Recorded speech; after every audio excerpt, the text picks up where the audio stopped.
한국이 발칵 뒤집혔습니다. 모란봉악단 리더이자 김정은의 예견인인 현송월이 2024년 한국에 나타났습니다. 2013년 12월 어느 밤 평양 숙소에서 들은 단 하나의 녹음 파일이 그녀를 두만강으로 내몰았죠. 과연 그 녹음 파일엔 무엇이 담겨 있었을까요? 지금부터 그 이야기를 들려드리겠습니다. 여러분의 구독과 좋아요가 북한의 진실을 알리는데 큰 힘이 됩니다. 2024년 3월 한국 입국 5시간 만에 저는 국정원 조사실 복도 바닥에 주저앉아 울고 있었습니다.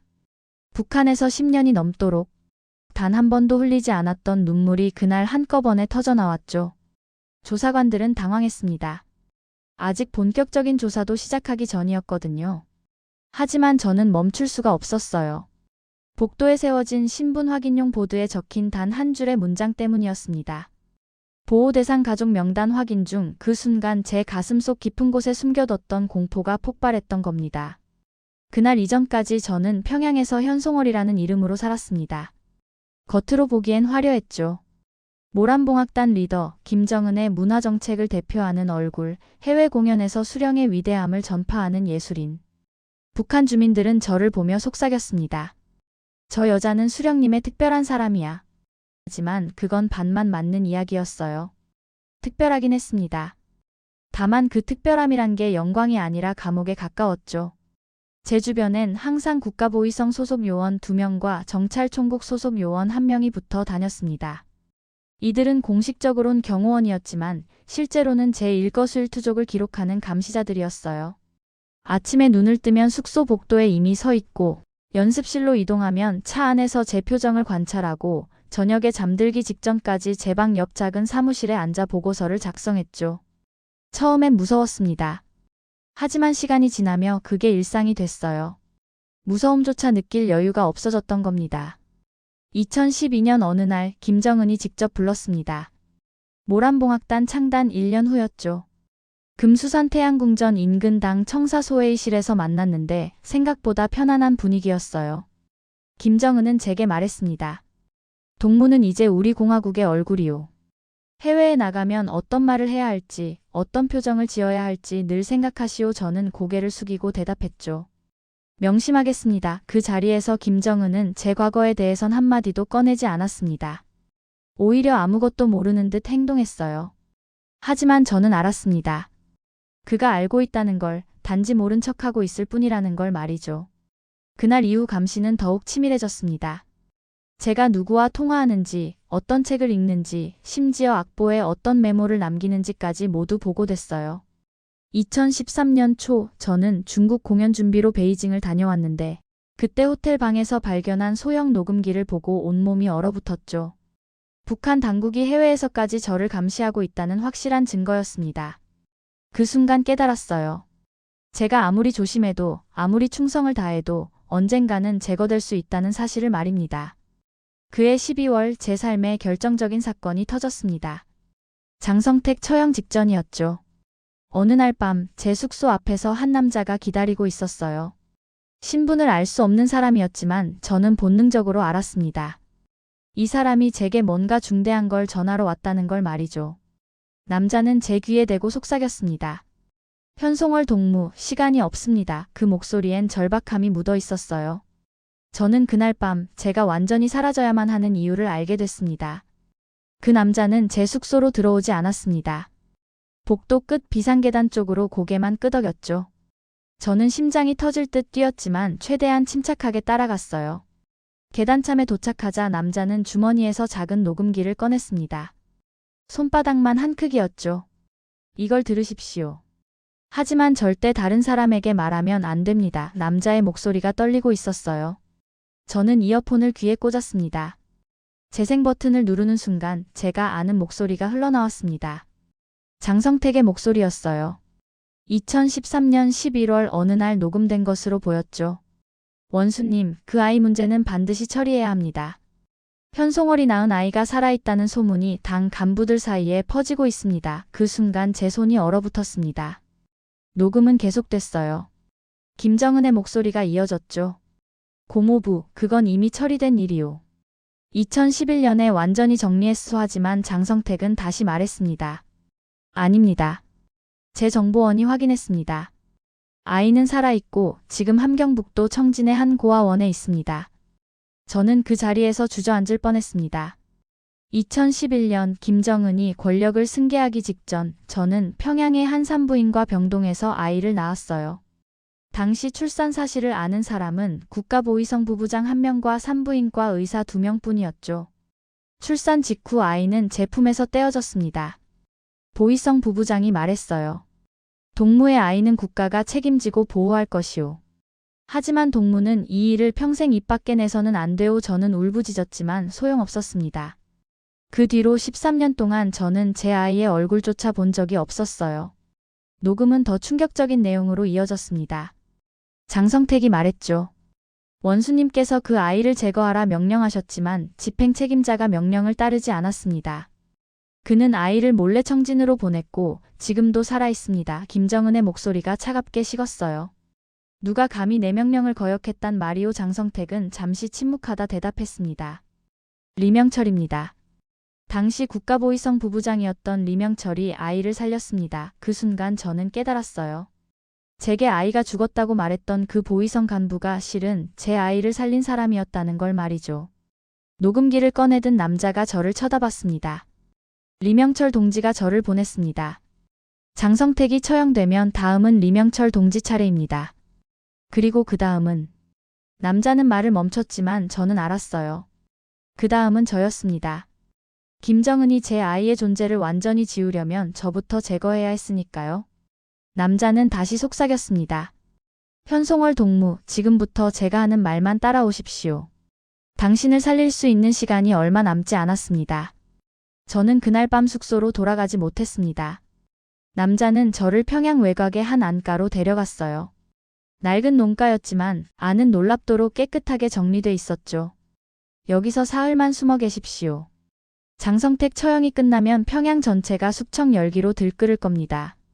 그때가 탈출할 기회입니다. 저는 떨리는 목소리로 물었어요. 제 아이는 정말 살아있습니까? 남자는 고개를 끄덕였습니다. 리명철 동지가 13년 동안 아이를 지켜왔습니다. 하지만 이제 더 이상 지킬 수 없습니다. 김정은이 알아버렸으니까요. 사흘 뒤 평양 전역에 장성택 처형 소식이 퍼졌습니다. 당 간부들은 공포에 떨었고 거리는 숙청 공포로 얼어붙었죠. 저는 안가 창문 틈으로 밖을 내다보며 생각했습니다. 아이가 살아있다는 사실이 이토록 기쁘면서도 동시에 이토록 무서운 이유가 뭘까요? 그건 제가 13년 동안 품고 살았던 죄책감이 사실이 아니었다는 안도감과 이제 곧 그 아이마저 죽을지 모른다는 공포가 동시에 밀려왔기 때문이었습니다. 저는 그 순간 결심했어요. 어떤 대가를 치르더라도 평양을 빠져나가겠다고, 제 아이를 살리겠다고 말이죠. 장성택 처형 나흘째 되는 날 안가 문이 열렸습니다. 들어온 사람은 처음 저를 데려온 그 남자가 아니었어요. 50대 중반쯤 돼 보이는 군복 차림의 남자였죠. 계급장은 떼어져 있었지만 걸음걸이와 눈빛만으로도 고위 군인임을 알 수 있었습니다. 남자는 제 앞에 앉으며 말했어요. 저는 리명철입니다. 그 순간 제 심장이 멈추는 줄 알았습니다. 13년 동안 제 아이를 지켜온 바로 그 사람이었으니까요. 리명철은 담담하게 말했습니다. 현송월 동무, 시간이 없소. 김정은이 이미 내 목에 칼을 들이댔소. 사흘 안에 나는 체포될 것이고 그 직후 당신도 소환될 겁니다. 저는 떨리는 목소리로 물었어요. 제 아이는 어디 있습니까? 리명철은 잠시 망설이다 대답했죠. 청진 제15호 고아원에 있소. 리선이라는 이름으로 등록돼 있소. 저는 그 이름을 가슴에 새겼습니다. 리선이. 제가 13년 만에 처음 알게 된 제 아이의 이름이었어요. 리명철은 계속 말했습니다. 아이를 살리려면 당신이 먼저 빠져나가야 하오. 당신이 평양에 있는 한 김정은은 아이를 미끼로 당신을 통제할 겁니다. 하지만 당신이 탈북하면 상황이 달라지오. 저는 이해할 수 없었어요. 제가 탈북하면 아이가 더 위험해지지 않습니까? 리명철이 고개를 저었습니다. 아니요. 내가 이미 중국 쪽 브로커들과 연결해뒀소. 당신이 한국에 도착하면 그 즉시 아이를 빼낼 겁니다. 당신이 먼저 안전해야 아이도 구할 수 있소. 저는 그날 밤 처음으로 탈출 계획을 들었습니다. 함경북도 무산까지 6일간 트럭을 타고 이동하고 거기서 두만강을 건너 중국으로 넘어가는 루트였죠. 하지만 문제가 있었어요. 제가 사라진 지 일주일이 지나면 평양 전역에 수배령이 내려질 거라는 겁니다. 일주일 안에 두만강을 건너지 못하면 끝입니다. 리명철의 목소리는 차갑고 단호했어요. 이틀 뒤 새벽 저는 트럭 짐칸에 숨어 평양을 빠져나갔습니다. 군용 트럭이었고 운전사는 리명철이 신뢰하는 인민군 대위였죠. 검문소를 통과할 때마다 제 심장은 터질 듯 뛰었습니다. 짐칸 안은 어둡고 좁았어요. 군용 물자 상자들 사이에 웅크리고 앉아 있으니 숨조차 제대로 쉴 수 없었죠. 함흥을 지날 때 트럭이 멈췄습니다. 보이성 검문이었어요. 발소리가 트럭 뒤쪽으로 다가왔고 짐칸 문이 열리는 소리가 들렸습니다. 저는 그 순간을 평생 잊지 못할 겁니다. 보이성 요원이 손전등을 비추며 짐칸을 훑었어요. 불빛이 제 얼굴에서 불과 30cm 떨어진 곳까지 왔죠. 하지만 요원은 상자 사이에 웅크린 저를 보지 못했습니다. 아니, 보지 않으려 했던 걸지도 몰라요. 요원이 물러나고 트럭이 다시 출발했을 때 저는 온몸이 땀으로 흠뻑 젖어 있었습니다. 사흘째 되는 날 청진을 지나갔습니다. 제 아이가 있는 바로 그 도시였죠. 트럭이 청진 외곽을 달릴 때 저는 창문 틈으로 밖을 내다봤어요. 어딘가 저 아래 도시 안에 제 아이가 있을 겁니다. 13년 동안 한 번도 본 적 없는, 하지만 제 심장보다 더 소중한 사람이 말이죠. 저는 마음속으로 속삭였습니다. 엄마가 곧 데리러 올게. 조금만 기다려. 트럭은 멈추지 않고 무산을 향해 달렸어요. 6일째 새벽 무산에 도착했습니다. 두만강까지는 불과 10km였죠. 하지만 그곳에서 저를 기다리고 있던 건 안내책이 아니라 또 다른 충격적인 소식이었습니다. 대위가 급하게 말했어요. 현송월 동무, 큰일 났습니다. 리명철 동지가 어제 체포됐습니다. 저는 온몸에 피가 식는 걸 느꼈어요. 그럼 제 아이는? 대위가 고개를 저었습니다. 모릅니다. 하지만 동무가 지금 돌아가면 아이는 확실히 죽습니다. 강을 건너야 합니다. 지금 당장 말입니다. 무산의 한 폐가옥에서 저는 마지막 밤을 보냈습니다. 강을 건너기 전날 밤이었죠. 안내책은 50대 중반의 조선족 남자였는데 이미 20년 넘게 탈북자들을 돕고 있다고 했어요. 내일 새벽 4시에 출발합니다. 달이 지고 국경 경비대가 교대하는 시간이거든요. 안내책의 목소리는 무덤덤했지만 그 속엔 긴장이 배어 있었습니다. 저는 그날 밤 한숨도 자지 못했어요. 머릿속이 온통 아이 생각뿐이었죠. 리명철이 체포됐다면 아이는 지금 어떤 상황일까요? 보이성이 이미 고아원으로 들이닥쳤을까요? 아니면 리명철이 미리 아이를 다른 곳으로 옮겨뒀을까요? 아무것도 확신할 수 없었습니다. 단 하나, 제가 여기서 포기하면 아이는 확실히 죽는다는 것만 알았어요. 새벽 3시 안내책이 문을 두드렸습니다. 출발 준비하십시오. 저는 몸에 걸친 옷가지를 점검했어요. 겹겹이 껴입은 방한복과 방수 재킷, 등산화까지. 안내책이 말했죠. 강물이 차갑습니다. 빠지면 3분 안에 저체온증으로 의식을 잃을 겁니다. 저는 고개를 끄덕였습니다. 하지만 속으론 생각했어요. 죽더라도 강은 건너야 한다고, 아이를 살리려면 제가 먼저 살아남아야 한다고 말이죠. 폐가옥을 나서기 직전 대위가 제게 작은 봉투를 건넸습니다. 이건 리명철 동지가 준비한 겁니다. 봉투 안엔 사진 한 장이 들어 있었어요. 어린 여자아이가 고아원 마당에서 웃고 있는 사진이었죠. 뒷면엔 연필로 휘갈긴 글씨가 있었습니다. 리선희, 13세, 청진 제15호 고아원. 저는 그 사진을 가슴에 품었습니다. 13년 만에 처음 본 제 아이의 얼굴이었어요. 사진 속 아이는 제 어린 시절과 똑같이 생겼더군요. 두만강 하류 지점까지는 산길로 1시간 반 걸렸습니다. 눈이 쌓인 비탈길을 미끄러지듯 내려가는 동안 저는 계속 생각했어요. 북한에 남겨두고 가는 것들에 대해서 말이죠. 부모님은 이미 10년 전에 돌아가셨고 동생은 함흥의 군수공장에서 일하고 있었습니다. 동생에게 한 번도 제 아이 이야기를 하지 못했어요. 아니, 하지 않았죠. 동생까지 위험에 빠뜨릴 순 없었으니까요. 강둑에 도착했을 때 하늘은 아직 깜깜했습니다. 안내책이 속삭였어요. 저기 보이는 불빛이 중국 쪽입니다. 거리는 약 150m, 강물 깊이는 허리까지 찰 겁니다. 저는 강물을 내려다봤죠. 얼음 조각들이 둥둥 떠다니고 있었어요. 안내책이 다시 말했습니다. 절대 뒤돌아보지 마십시오. 뒤돌아보는 순간 주저앉게 됩니다. 강에 발을 담그는 순간 저는 온몸이 얼어붙는 줄 알았습니다. 영하 20도의 강물은 뼈를 파고드는 듯한 통증을 주었죠. 한 걸음 한 걸음 나아갈 때마다 제 다리는 더욱 무거워졌어요. 강 중간쯤 왔을 때 뒤에서 희미한 불빛이 보였습니다. 국경 경비대의 순찰등이었죠. 안내책이 급하게 속삭였어요. 엎드리십시오. 저는 강물에 몸을 낮췄습니다. 얼음장 같은 물이 목까지 차올랐어요. 순찰등이 저희 쪽으로 향했습니다. 경비대원들이 강둑을 따라 걸어오고 있었죠. 저는 숨을 죽이고 물속에 잠겼습니다. 귀가 물에 잠기자 심장 소리만 크게 들렸어요. 10초, 20초, 30초. 더 이상 참을 수 없을 때쯤 안내책이 제 어깨를 잡아당겼습니다. 경비대가 지나간 거였죠. 지금입니다. 뛰십시오. 저는 남은 힘을 다해 강을 건넜습니다. 가슴에 품은 아이 사진이 물에 젖지 않도록 한 손으로 꼭 감싸쥐고 말이죠. 중국 쪽 강둑까지 30m 남았을 때였습니다. 북한 쪽에서 고함 소리가 터져 나왔어요. 거기서 경비대가 저희를 발견한 겁니다. 안내책이 소리쳤죠. 뛰십시오. 저는 물살을 헤치며 앞으로 나아갔습니다. 하지만 다리가 말을 듣지 않았어요. 영하의 강물에 오래 담가 있던 탓에 감각이 거의 없었죠. 첫 번째 총성이 울렸습니다. 총알이 제 머리 위로 스쳐 지나갔어요. 물보라가 튀었죠. 저는 본능적으로 몸을 낮췄습니다.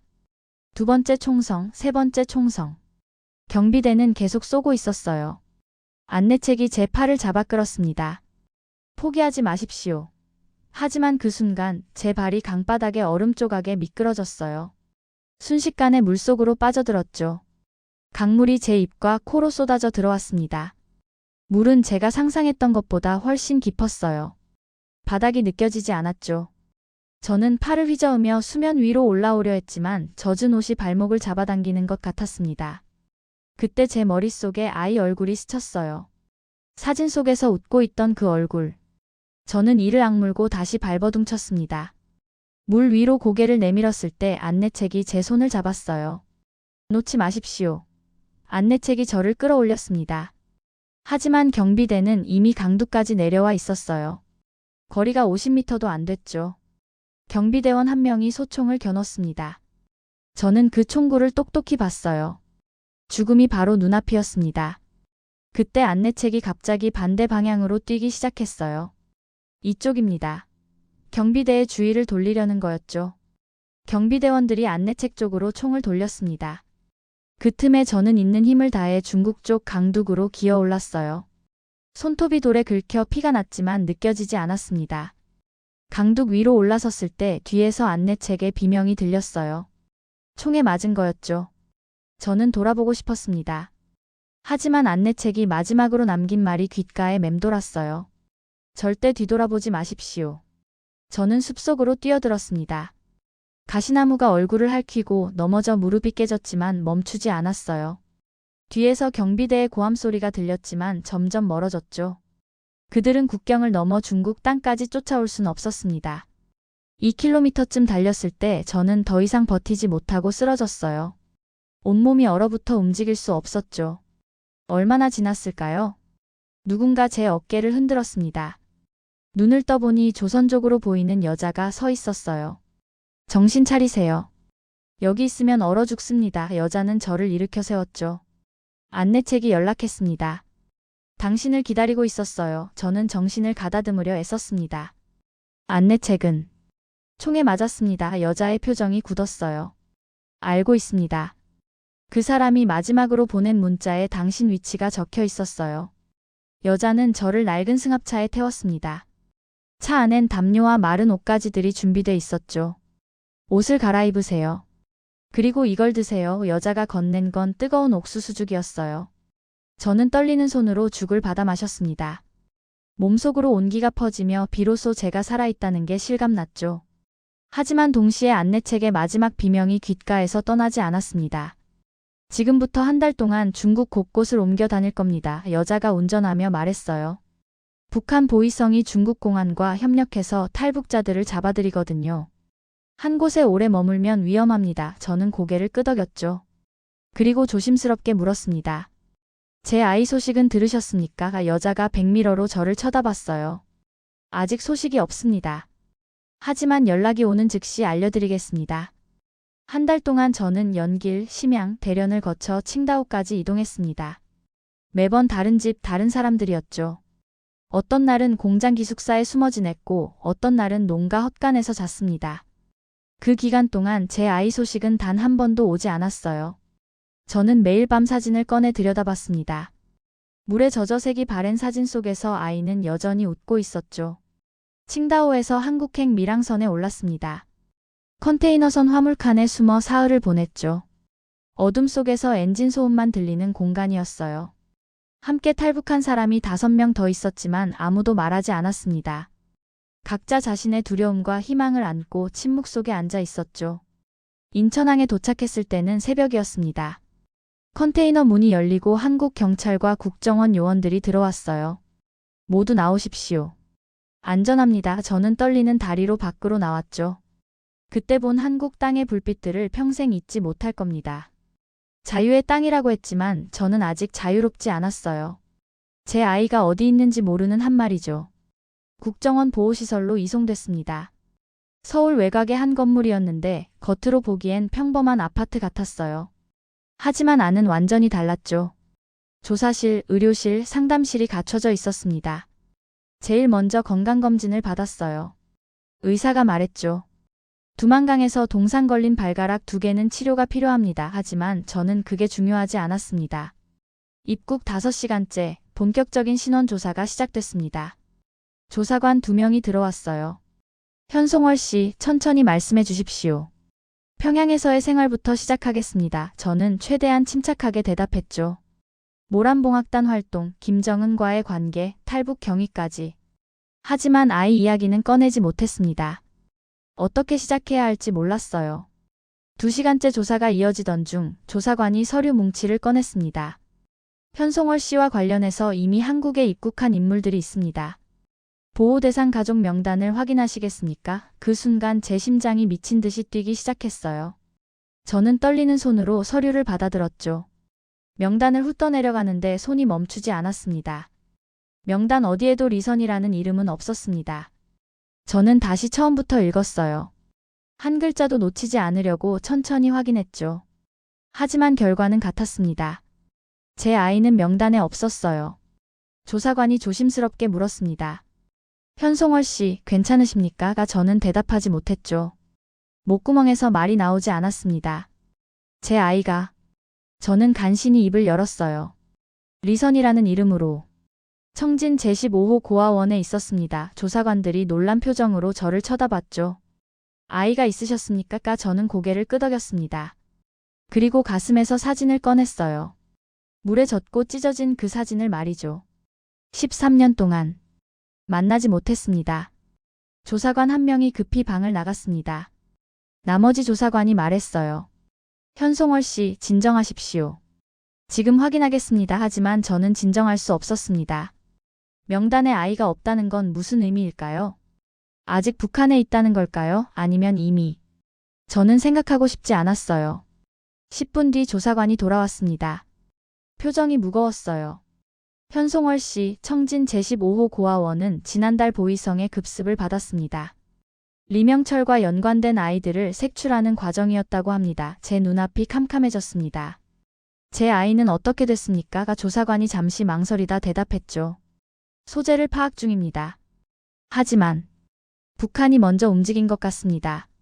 그 순간 저는 버틸 수 없었습니다. 조사실 문을 박차고 나가 복도에 주저앉았어요. 13년을 기다렸습니다. 두만강을 건너며 총알을 피했습니다. 한 달 동안 중국 땅을 떠돌았죠. 모든 게 아이를 만나기 위해서였는데 그런데 아이는 사라졌습니다. 저는 바닥에 엎드려 울었어요. 태어나서 한 번도 내지 못했던 소리를 내며 말이죠. 2주 뒤 하나원으로 이송됐습니다. 경기도 안성에 있는 북한 이탈 주민 정착 지원 시설이었죠. 저는 그곳에서 석 달을 보내야 했어요. 한국 사회 적응 교육, 직업 훈련, 심리 상담까지. 하지만 저는 아무것도 집중할 수 없었습니다. 머릿속엔 오직 아이 생각뿐이었죠. 같은 기수로 들어온 탈북민이 30명쯤 됐습니다. 나이도, 출신 지역도, 탈북 경위도 모두 달랐어요. 어떤 사람은 먹고 살기 위해 탈북했고 어떤 사람은 정치적 이유로 쫓겨났죠. 저처럼 가족을 찾아온 사람도 있었습니다. 함경북도에서 온 40대 여자는 남편을 잃고 혼자 왔더군요. 평양에서 온 60대 남자는 아들이 정치범 수용소로 끌려간 뒤 탈북했다고 했어요. 처음 한 달은 지옥 같았습니다. 밤마다 악몽을 꿨어요. 꿈속에서 아이가 울고 있었죠. 저를 부르는 목소리가 들렸지만 저는 다가갈 수 없었습니다. 보이성 요원들이 아이를 끌고 가는데 제 몸은 얼어붙어 움직이지 않았어요. 깨어나면 온몸이 땀으로 젖어 있었죠. 상담사가 일주일에 2번씩 찾아왔습니다. 50대 초반의 여자 상담사였는데 목소리가 부드러웠어요. 현송월 씨, 지금 느끼는 죄책감과 불안은 당연한 겁니다. 하지만 그게 현송월 씨 잘못은 아니에요. 저는 대답하지 않았죠. 잘못이 아니라고요? 제가 평양에서 더 일찍 탈출했다면, 제가 아이를 처음부터 포기하지 않았다면 이런 일은 없었을 겁니다. 2달째 들어서며 조금씩 변화가 생겼습니다. 같은 기수 탈북민들과 이야기를 나누기 시작한 거예요. 함경도에서 온 그 여자는 저와 비슷한 처지였습니다. 저도 딸을 북에 두고 왔어요. 14살인데 시댁에 맡기고 왔죠. 여자의 눈에 눈물이 고였어요. 하지만 여기 와서 알았어요. 후회해도 소용없다는 걸.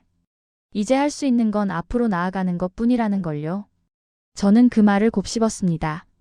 앞으로 나아간다는 게 뭘까요? 아이를 포기하라는 걸까요? 저는 받아들일 수 없었어요. 하지만 동시에 깨달았죠. 이곳 하나원에서 만난 사람들도 모두 저처럼 무언가를 잃고 왔다는 걸. 그들은 가족을, 집을, 고향을, 꿈을 북한에 남겨두고 왔습니다. 그런데도 여기서 새로운 삶을 준비하고 있었어요. 석 달째 되던 어느 날 하나원 강당에서 수료식이 열렸습니다. 30명의 탈북민들이 한국 사회로 나갈 준비를 마친 거였죠. 원장이 말했어요. 여러분은 이제 대한민국 국민입니다. 힘들겠지만 포기하지 마십시오. 저는 그 말을 들으며 눈물을 흘렸습니다. 대한민국 국민. 저는 정말 여기 속할 수 있을까요?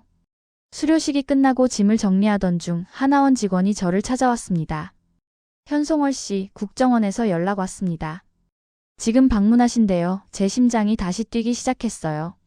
국정원에서 연락이 왔다는 건 무슨 의미일까요? 좋은 소식일까요? 아니면?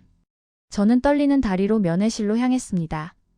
면회실 문을 열자 국정원 조사관이 서 있었습니다. 입국 당일 저를 조사했던 바로 그 사람이었죠. 조사관의 표정은 평소와 달랐어요. 뭔가 긴장한 듯 보였습니다. 현송월 씨, 앉으십시오. 저는 의자에 앉았죠. 손이 떨려 무릎 위에 꼭 쥐어야 했습니다. 조사관이 천천히 입을 열었습니다. 현송월 씨. 소식이 들어왔습니다. 그 한마디에 제 세상이 멈췄어요. 좋은 소식입니까? 나쁜 소식입니까? 제 목소리는 떨리고 있었죠. 조사관이 잠시 망설이다 대답했습니다. 아이가 살아있습니다. 조사관의 말이 끝나자마자 저는 그 자리에서 무너졌습니다. 의자에서 미끄러져 바닥에 주저앉았죠. 정말입니까? 정말 살아있습니까? 조사관이 고개를 끄덕였어요. 국제인권단체를 통해 확인됐습니다. 리선이는 지난달 중국으로 넘어왔고 현재 베이징의 보호시설에 있습니다. 저는 믿을 수가 없었습니다. 석 달 동안 아무 소식 없이 기다렸는데 그런데 아이가 살아있다니. 어떻게 중국으로 넘어왔습니까? 조사관이 설명했어요. 리명철이 체포되기 전 비상계획을 세워뒀던 것 같습니다. 그의 동료 한 명이 고아원 급습 직전 아이를 빼냈고 한 달 동안 숨겨뒀다가 두만강을 건너게 한 겁니다. 리명철. 그 이름을 들으니 가슴이 저렸습니다. 자기 목숨을 걸고 제 아이를 13년 동안 지켜준 사람이었죠. 리명철은 지금 어떻게 됐습니까? 조사관의 표정이 어두워졌어요. 처형됐습니다. 지난달 공개 총사령이 집행됐다고 합니다. 저는 입술을 깨물었습니다. 그가 없었다면 제 아이는 진작 죽었을 거예요. 저 역시 평양을 빠져나오지 못했을 겁니다. 아이는 언제 한국에 올 수 있습니까? 제 목소리는 다급했어요. 조사관이 대답했죠. 절차를 밟고 있습니다. 빠르면 2주 안에 입국할 수 있을 겁니다. 2주. 겨우 2주만 더 기다리면 됐습니다. 13년을 기다렸는데 2주쯤이야. 하지만 그 2주가 13년보다 더 길게 느껴졌어요. 하나원을 나와 서울의 한 임대 아파트로 이사했습니다. 국가에서 제공한 소형 아파트였죠. 20평 남짓한 공간이었지만 저에겐 너무 컸어요. 평양에서 살던 숙소보다 훨씬 넓었죠. 하지만 너무 조용했습니다. 북한에선 항상 누군가 제 주변에 있었는데 여기선 혼자였어요. 아이를 맞을 준비를 시작했습니다. 작은 방을 아이 방으로 꾸몄죠. 침대를 사고 책상을 들여놓고 벽에 밝은색 포스터도 붙였습니다. 옷가게에 가서 13세 여자아이가 입을 만한 옷들을 샀어요. 사이즈를 몰라서 여러 치수를 샀죠. 아이가 좋아할지 모르겠지만 제가 할 수 있는 건 이것뿐이었습니다. 2주가 지나고 국정원에서 연락이 왔습니다. 내일 인천공항으로 오십시오. 오후 4시 도착 예정입니다. 저는 그날 밤 한숨도 자지 못했어요. 13년 만에 만나는 아이에게 뭐라고 말해야 할까요? 엄마야라고 하면 아이가 알아들을까요? 저를 원망하진 않을까요? 왜 진작 찾아오지 않았냐고 물으면 뭐라 대답해야 할까요? 다음 날 오후 인천공항 입국장에 섰습니다. 사람들이 쏟아져 나왔지만 저는 아이를 알아볼 자신이 없었어요. 사진으로만 봤던 얼굴이었죠. 10분쯤 지났을 때 국정원 요원이 한 여자아이와 함께 나타났습니다. 키가 제 어깨쯤 오는 마른 체구의 아이였어요. 짧은 머리에 낡은 잠바를 입고 있었죠. 요원이 아이에게 말했습니다. 선이야, 저분이 내 엄마시다. 아이가 저를 쳐다봤어요. 눈빛이 경계심으로 가득했죠. 저는 한 걸음 다가갔습니다. 그리고 무릎을 꿇고 아이와 눈높이를 맞췄어요. 선이야. 엄마야. 제 목소리가 떨렸습니다. 아이는 대답하지 않았어요. 그저 저를 빤히 쳐다볼 뿐이었죠. 저는 가슴에서 사진을 꺼냈습니다. 두만강을 건널 때부터 지금까지 품고 다녔던 그 사진을요. 엄마가 늘 이 사진을 보고 있었어. 아이가 사진을 내려다봤습니다. 그때 아이의 눈에서 눈물이 흘러내렸어요. 엄마, 정말 제 엄마예요? 저는 대답 대신 아이를 끌어안았습니다. 13년 동안 한 번도 안아보지 못한 제 아이를 말이죠. 공항을 나와 차에 탔을 때 아이가 물었습니다. 엄마, 우리 이제 어디로 가요? 저는 아이 손을 꼭 잡고 대답했어요. 집으로 가자. 우리 집으로. 그 순간 깨달았습니다. 제가 왜 한국에 와야 했는지, 왜 그 끔찍한 탈출을 감행해야 했는지를요. 바로 이 순간을 위해서였습니다. 차장 밖으로 서울의 야경이 펼쳐졌습니다. 평양의 어둠과는 완전히 다른 풍경이었죠. 아이가 창밖을 보며 말했어요. 여긴 참 밝네요. 저는 미소 지었습니다. 그래, 여긴 밝아. 그리고 우리도 이제 밝게 살 거야. 아이가 제 손을 꼭 쥐었어요. 작지만 따뜻한 손이었습니다. 그날 밤 집에 도착해서 저는 국정원 조사관에게 물었던 질문에 대한 답을 찾았습니다. 왜 입국 첫날 무너져 울었는지 말이죠. 그건 두려움 때문이었어요. 아이를 잃었을지 모른다는, 13년을 기다렸지만 결국 만나지 못할지 모른다는 공포. 하지만 이젠 달랐습니다. 아이는 제 곁에 있었고 저희는 다시 시작할 수 있었어요. 잠들기 전 아이 방 문을 살짝 열어봤습니다. 아이는 새 침대에서 곤히 자고 있었죠. 평온한 얼굴이었어요. 저는 조용히 속삭였습니다.